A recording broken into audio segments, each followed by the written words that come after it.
game. And a second free throw is good here for Major Thurman. The Eagles blazed out to a 6-0 run to start quarter number one, and see if the Crusaders can match up here defensively. Up top here to Castro, the dangerous shooter. Tolbert, the athlete. Challenging everybody here on the floor. The drive and the kick. Gerhardt with the three in front of the iron. Rebound. Watkins has tried to corral that one back in, but I mean, that's as simple as turn around and close out the shooter. Right. And I just got through back about the rebounding, too. And pass here to Tolbert. Skip. That ball nearly deflected, but the bank's going to be open here for Taylor Cook as he puts that one in for the Eagles. 21-12. Eagles lead by 9. And Crusaders just trying to find an offensive rhythm. Thurman dribbles here sideline. Going to post up Watkins. He'll take this in the corner. He fires the three. He don't care. Bring the heat on defense all you want, my friends. Augie Watkins connects from the corner. 21-15, a 6-point lead for the Eagles, and a big bucket by St. Michael's. You can lead it right there. Top of the key dribble. Kick out here right side. Blankenship. Force some baseline. Kicks in the corner. Castro shot fake. Side dribble. Pull up, and we'll let him take that one as Yale comes down with the rebound. Here comes Cerna on the attack. He's got a lane to run through. And got it in. There you go, Daniel Cerna. And just like that, it's a 4-point game. St. Mike's right back in this one, folks. 21-17. A couple of good possessions on both sides of the floor. Crusaders finding some confidence. Up top, here to Cook on the drive. We'll hand this off to Tolbert. Again, kind of weaving it back and forth, and a travel going to be called. The Eagles fans do not like the call. I mean, we've had a Crusader Nation. That student section is starting to fill up a little bit. The young man Tolbert's very athletic. He's made a lot of faces at guys, and has been a general pest. And I think the fans have been sitting there saying, like, okay, all right, young man. Here comes Watkins with the three. Good! Augie from downtown. Put it on your back, young man. And you can feel the momentum shifting to St. Mike's side of the gym. All right, 21-20, Crusaders down 1. And they're chanting his name as Watkins feeling it. And a travel called. Taylor Cook caught shuffling his feet. And we're going to have a timeout called by Prince of Peace. And you said it, Reid. The crowd is getting into the game. I think they might be getting into the heads of the Prince of Peace Eagles just a little bit. 21-20 here for the Crusaders, down 1 at this point of the game.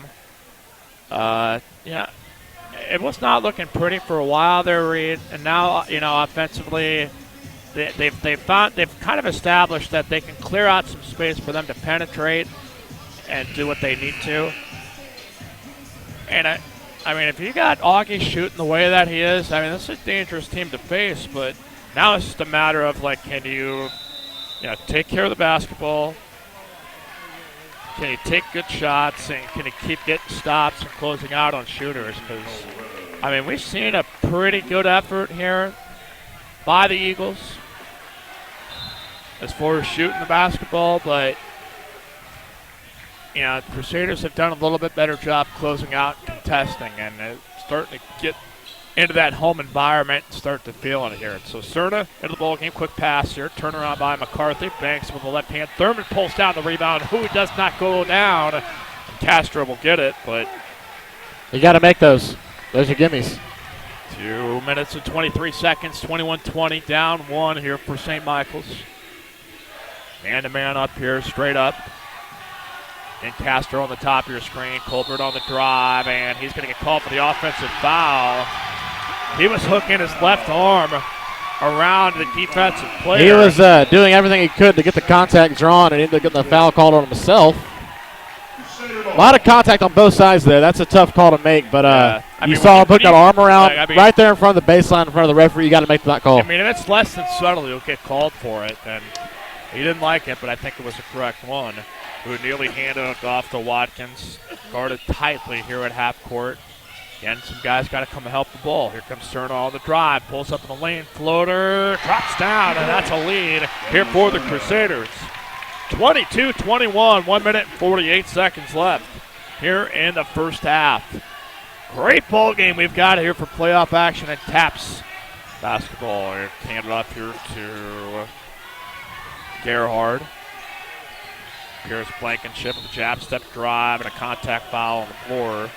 I think that's correct. I mean, I think this officiating crew's done excellent tonight. They have. I think they've called it correctly on both sides. And they're calling it consistently. That's the thing. They're not calling it tight, then loose, then tight again. They're calling consistent calls throughout the game on both ends of the floor. All right, Castro trying to find somebody to toss this in. Loose ball picked up by Gerhard. Give this here to Taylor Cook. Some good effort minutes by Daniel Cerna as he checks out and Villarreal back into the ball game. Crusaders extending out the zone. Again, a key to identify, I think 35-0, Castro and Cook. Just don't want to give him daylight to shoot. Drive and a kick. Blankenship in the corner. Does not connect. Loose ball. We'll say last touch by the Eagles.